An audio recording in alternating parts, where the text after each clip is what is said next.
ప్రియమైన వారలారా, ఎలా ఉన్నారు? బావున్నారా? ఈ ఉదయకాలము మిమ్మల్ని చూచుట, మీతో మాట్లాడుట నాకెంతో సంతోషము.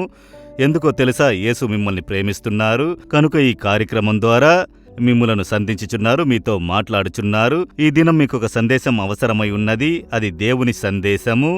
అందుకే ఆ సందేశము మీకు చెప్పుట కొరకు నన్ను మీ ముందు నిలిపినారు. అది ఏ సందేశమని అనుకుంటున్నారా?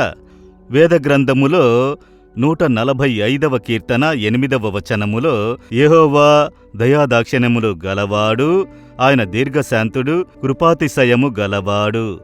ఇది ఎవరిని గురించిన సందేశము? మన దేవుని గురించిన సందేశము, ప్రభువుని గురించిన సందేశము.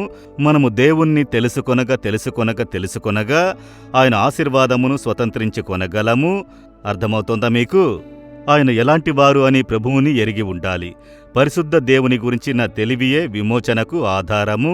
ప్రభువు ఎలాంటివాడు అని మనం ఎరిగి ఆయన్ని గురించి మనము సంపూర్ణంగా తెలుసుకున్నప్పుడు మనకు జ్ఞానం కలుగును, ఆశీర్వాదము కలుగును, మేలులు చూడగలము. ఆయన ఎలాంటివారు? ఒక్కొక్కరికి ఒక్కొక్క కోణము. దేవుడని చెబితే అలా ఉంటారు, ఇలా ఉంటారు, ఆయన ఇలా చేయువారు అని ఒక్కొక్కటి చెబుతారు. అయితే వేద గ్రంథంలో ఆకాశమును భూమిని కలుగజేసిన దేవుడు ఎలాంటివాడని చెప్పబడినది. ఆయన ఎలాంటివారట? ఆయన దయాదాక్షిణ్యములు గలవాడు, కృపాతిశయము గలవాడు. ఎవరి మీద కనికరం చూపునో తెలుసా? అతిక్రమములు దాచిపెట్టువాడు వర్ధిల్లడు, వాటిని ఒప్పుకొని విడిచిపెట్టువాడు కనికరము పొందును. ఒక మనుష్యుడు వచ్చి, అయ్యో నేను పాపము చేసి తిని, దేవా నేనొక పెద్ద పాపము చేశాను, నన్ను క్షమించండి అని పాపమును గ్రహించి మనస్తాపన చెందితే వెంటనే ఆయన కనికరము చూపును. అవన్నీ నేను క్షమించలేను, నీకు శిక్ష, నీవు చేసిన అన్యాయమునకు నిన్నక్కడ వెయ్యాలి, ఇక్కడ వెయ్యాలి, అంతే. అలా చెప్పరు. సరే కుమారుడా, నేను క్షమించాను, సరే కుమార్తె, నేను క్షమించాను. అంత కనికరము గలిగినవాడు. అందువలన నా పాపములన్నీ క్షమించబడునా? అయ్యో నేను ఇంత పాపం చేసి తిని అని అనుకోకండి. యేసుక్రీస్తు దగ్గరకు వచ్చి, దేవా ఈ మిస్టేక్ చేశాను, ఈ తప్పు చేశాను, నేను గ్రహించాను, నన్ను క్షమించండని ఒక్క మాట అడగండి. వెంటనే కనికరం చూపును. మనస్తాపన చెందు దేవుడు.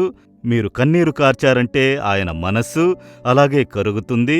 ఆయన మహాదయాళుడైన వాడు యేసు. ఒక వ్యాధిగ్రస్తుని చూసిన వెంటనే వాని ఎడల దయ చూపించెను. ఒకడు వచ్చి దేవా అని మనస్తాపం చెంది ప్రార్థించిన వెంటనే మనసులో కనికరము చెంది అద్భుతము చేశాడు. అదే దేవుని స్వభావము. ఆయన కనికరము గలవాడు, మహా కనికరము కలవాడు. ధైర్యముగా ఆయన దగ్గరకు వెళ్ళొచ్చు.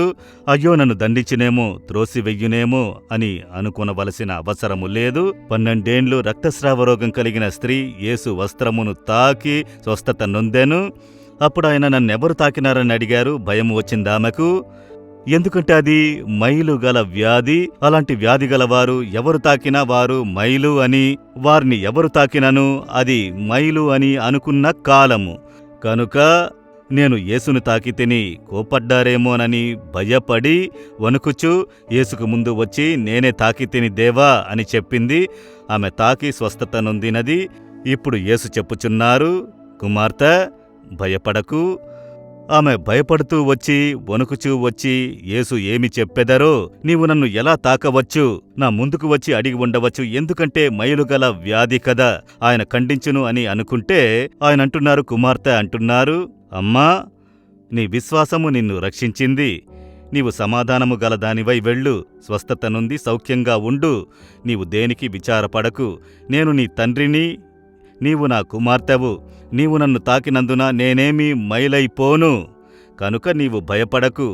ఎంత అద్భుతమైన దేవుడు చూశారా? ఎంత కనికరము కలిగిన దేవుడు.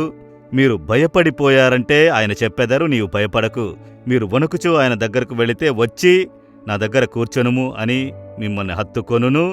అదే యేసు. ఆయన చేతిలో శూలాయుధము ఉంచుకున్నారు. ఖడ్గము ఉన్నదా? కత్తి ఉంచుకున్నారా? నరికెదరు, గుచ్చెదరని చెప్పుటకు చేతిలో ఆయుధమే లేని ఒక దేవుడు. ప్రేమ ఆయన ఆయుధము, దయాళుత్వమే ఆయన ఆయుధము, కనికరమే ఆయన ఆయుధము. ఆయనను ఎరిగితే మనమెప్పుడు సంతోషముతో ఆయన్ని సమీపించవచ్చు.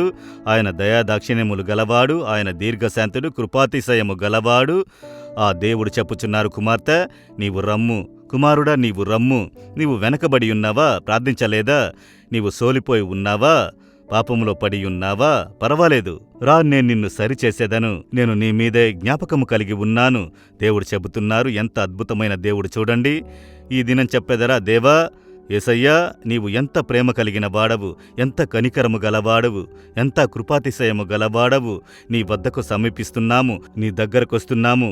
నన్ను క్షమించండి, నన్ను బలపరచండి, నన్ను సరిచేయుము, నన్ను పరిశుద్ధపరచుము, నన్ను శక్తితో ఉంచుము. నన్ను నీ చేతికి సమర్పిస్తున్నాను. యేసు నామములో ఆమెన్, ఆమెన్.